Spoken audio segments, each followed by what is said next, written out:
Today I shall be taking a lecture on questions and issues of defining sense of community. After I finish my module, you will be in a position to know the definition of community as has been defined by theorists. You will also learn the ways to theorize the sense of community as experienced by people, identify the issues regarding definition of community, evaluate the shortcomings of how sense of community is defined. Also analyze the various ways to overcome the difficulties of definition of a sense of community. Let me begin my lecture with telling you what a community means. The Oxford Dictionary defines community as a group of people living in the same geographic location or having a certain characteristic in common.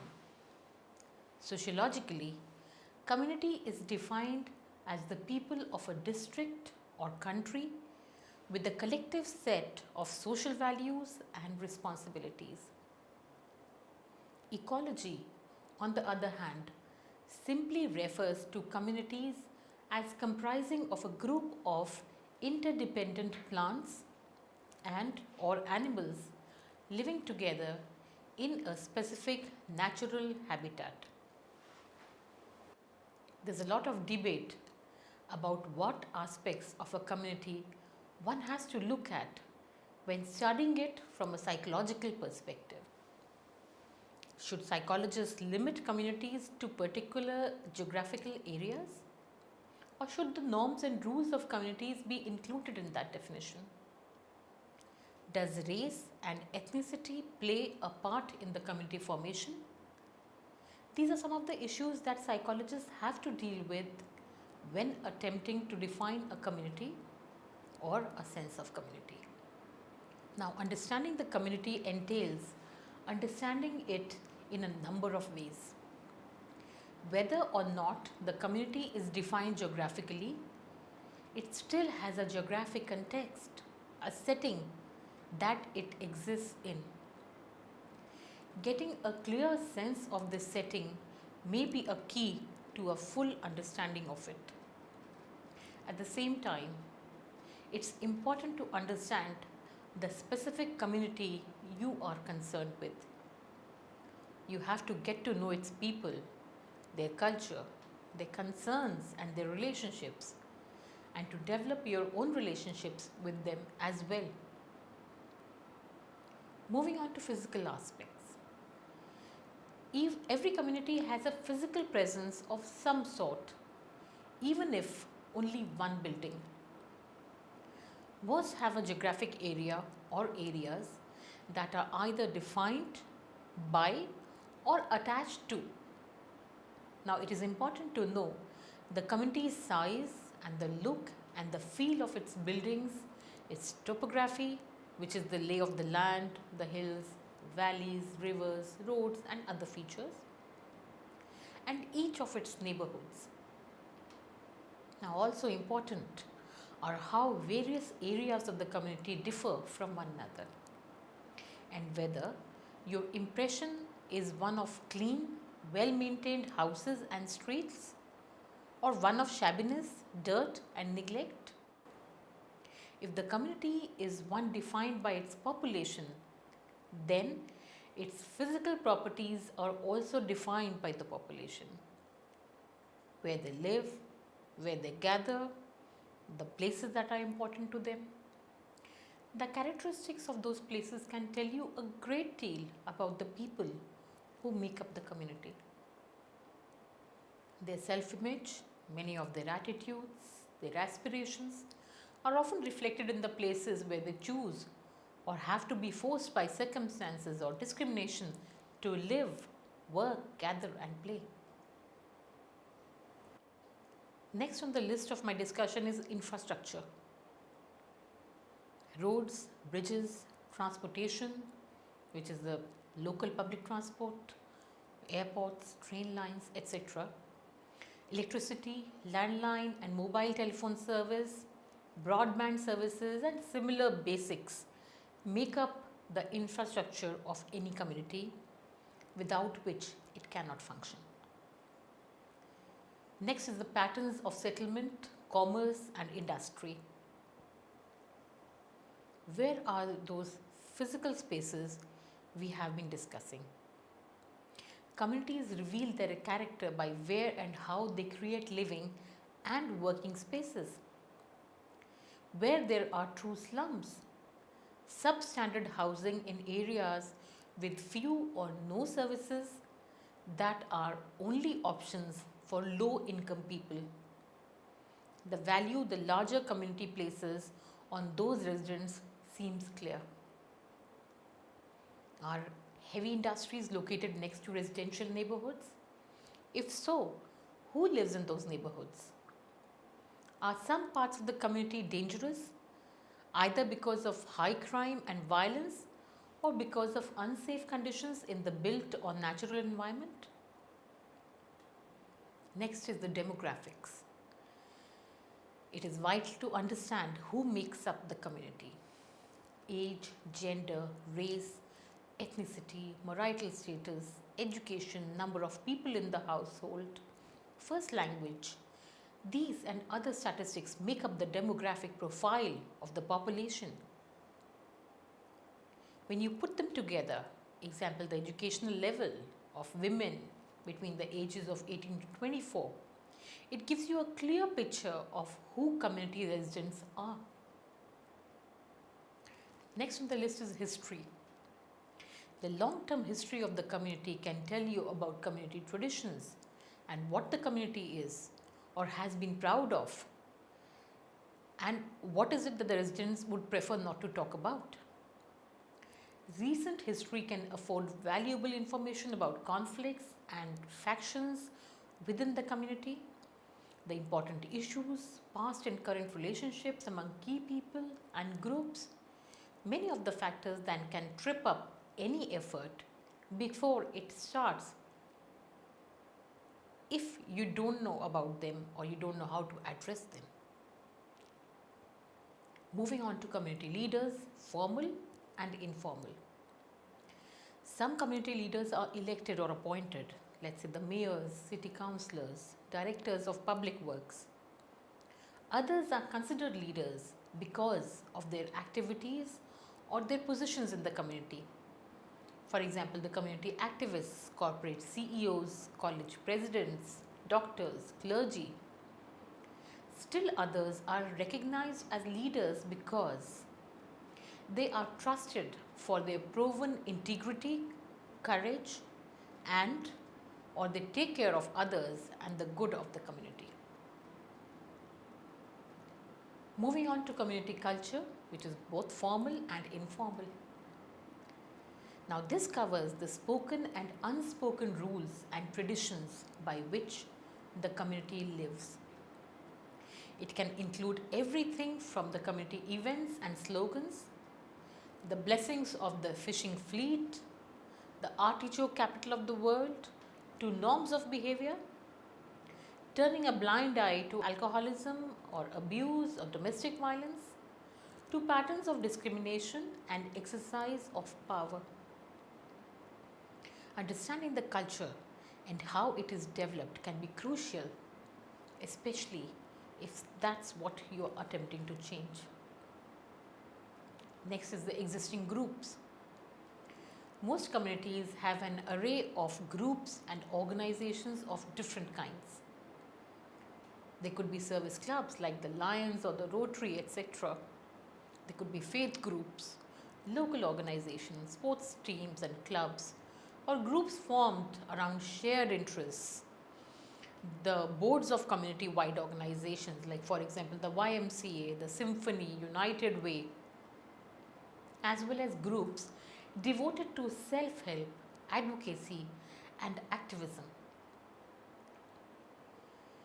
Knowing of the existence and importance of each of these groups can pave the way for alliances or for understanding opposition. Next is existing institutions. Every community has institutions that are important to it and that have more or less credibility with the residents.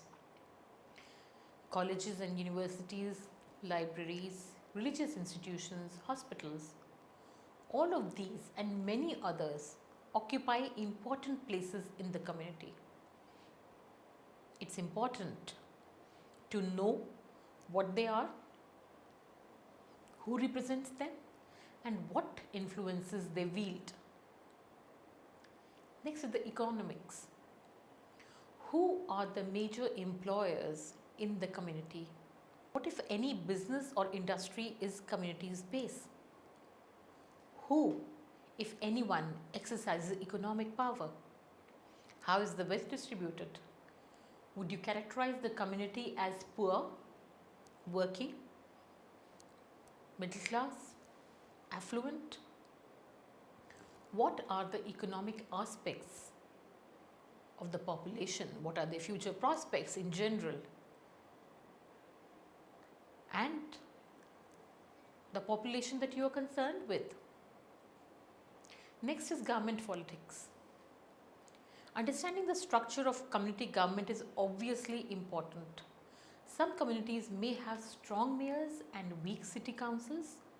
Others might have the opposite. Now, still other communities may have no mayors at all, but only a town manager, or may have a different form of government entirely. Now, whatever the government structure, where does the political power lie? Understanding where the real power is can be the difference between a successful effort and a vain one. Next is the social structure. Now, many aspects of social structure are integrated into other areas. Could be the relationships, politics, economics. But there are also questions of how people in the community relate to one another on a daily basis. How problems are or aren't resolved. Who socializes or does business with whom. This area also includes perceptions and symbols of status and respect, and whether status carries entitlement or responsibility or both. Next is attitudes and values. Again, much of this area may be covered by investigations into others, particularly culture. What does the community care about and what does it ignore? What are residents' assumptions about the proper way to behave, to dress, to do business, to treat others? Is there widely accepted discrimination against one or more groups by the majority or those in power? What are the norms for interaction among those who, with different opinions or different backgrounds, are present in the community? Now, moving on to defining the community. Gusfield in 1975 put forward two main uses of the term community. Number one, the location, geographic notion of the community, such as the towns, cities, villages, etc. Number two, the feeling of belongingness and formation of human relationships between people, irrespective of geographical location. Community psychologists have postulated the presence of four elements in the definition of any community. Now, these are: number one, membership. Membership is the feeling of belonging or sharing a sense of personal relatedness. Number two, influence. A sense of mattering, of making a difference to a group, and the group mattering to its members. Number three is the integration and fulfillment of needs, which is the feeling that the members' needs will be met by the resources received through their membership in the group. And number four is the shared emotional connection, the commitment and the belief that members have shared and will share history, commonplaces and time together, and similar experiences. This is the feeling one sees in farmers' faces as they talk about their home place, their land and their families. Next, we move on to membership. Membership refers to the feeling of belongingness and relatedness towards a particular group or a community. This membership can be based on a variety of criterion, for example, race, gender, ethnicity, common values, common geographical location, etc. Essentially, a closed circle is created for members within which to develop intimacy, to express needs and feelings, and to share common experiences with other members. There are many factors influencing membership or the feeling of belongingness in a group. These factors depend on number one, emotional safety that one feels in a community. Number two, the sense of belonging and identification towards the community. Number three, personal investment in the sense of community. And number four, a common symbol system, that is, the symbolic nature of all true behaviors or interactions within the community. Moving on to disadvantages. The main framework for memberships into community also serves at its biggest disadvantage. Now, by definition, boundaries are meant to encircle something, that is, keep something in. It also serves the purpose of keeping something out. In the community setting, boundaries imply that while some people are in the community, others are out of it. A sort of binary opposition occurs. Those who adhere to the criterions of the community are accepted, and those who don't are seen as deviant and cast out. The pain and rejection felt by the deviants also affects individual and group behavior and brings about feelings of animosity and distrust between the members and the non-members. Now, for community psychologists, the main focus becomes to see who is deviant in the community and why. For that, one has to first identify what is considered the norm and what is considered deviant behavior, which differs not only from place to place, also about person to person. Next, we shall talk about the influence. Influence is also a binary phenomenon in communities. On one hand, in order for a member to be attracted to a particular group, he or she has to have or think that they have some influence on the group and the membership. On the other hand, the group as a whole also needs to ensure that it exerts some influences on its members so as to ensure the group cohesiveness. Now, according to theorists, the following propositions that I shall be telling you concerning influence can be drawn from several group cohesiveness researchers. 1. Members are more attracted to a community in which they feel they are influential. 2. There is a significant positive relationship between cohesiveness and a community's influence on its members to conform. Thus, both conformity and community influence on members indicates the strength of the bond. Number 3. The pressure for conformity and uniformity comes from the needs of the individual and the community for consensual validation. This conformity serves as a force for closeness as well as an indicator of cohesiveness. Influence of a member on the community and influence of the community on a member operate concurrently, and one might expect to see the force of both operating simultaneously in a tightly knit community. What are the disadvantages? One's inability to influence a group may cause one to reject membership of that group, even if it is important for one's social functioning. The second disadvantage is that the group's influence on its members may have negative as well as positive consequences, just like fanaticism.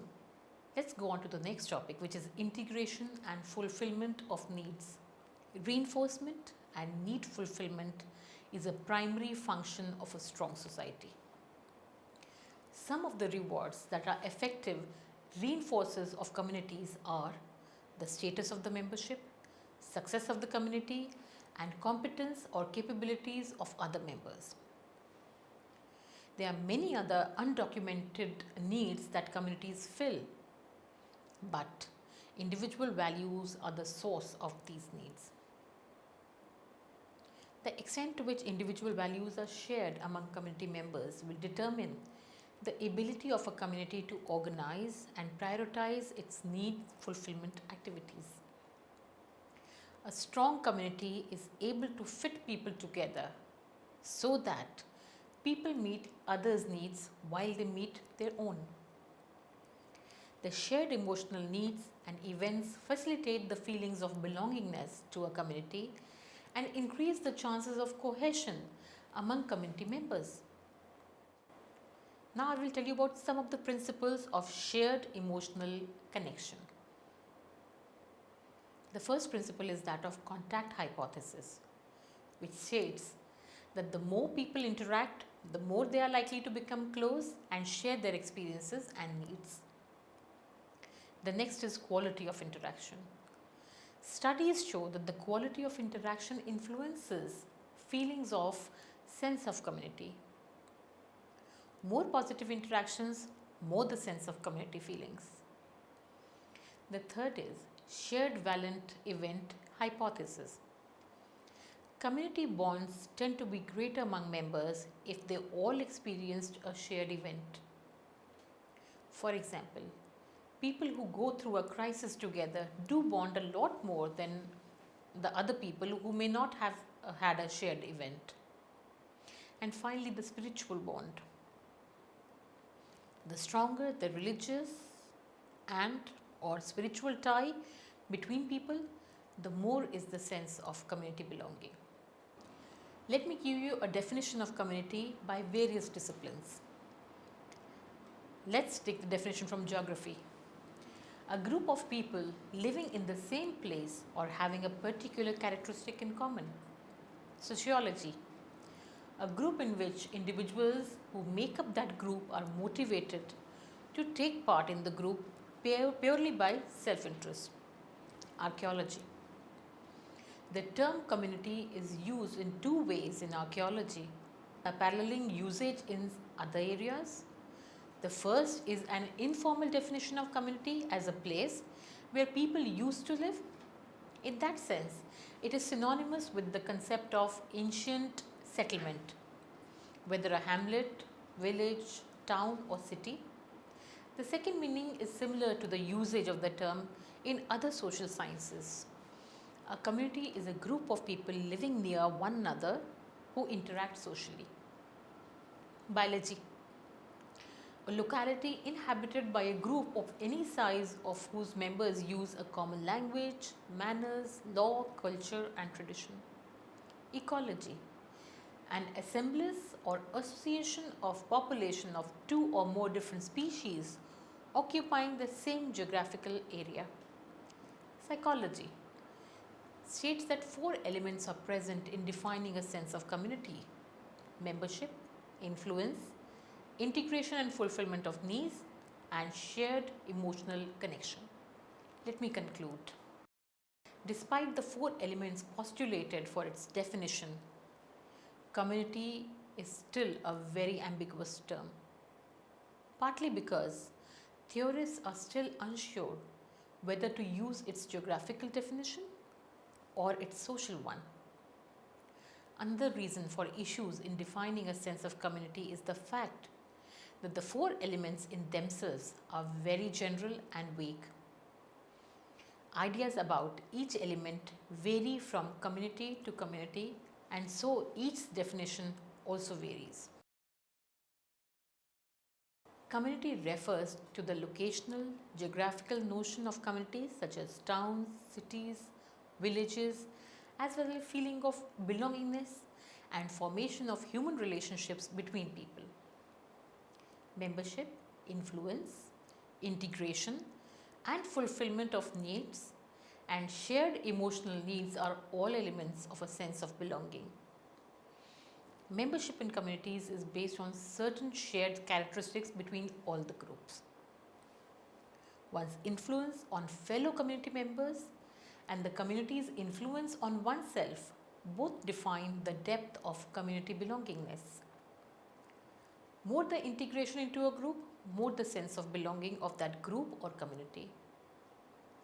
Even within communities, those members who share past emotional events are more likely to be closer than members of a community that do not share past emotional events.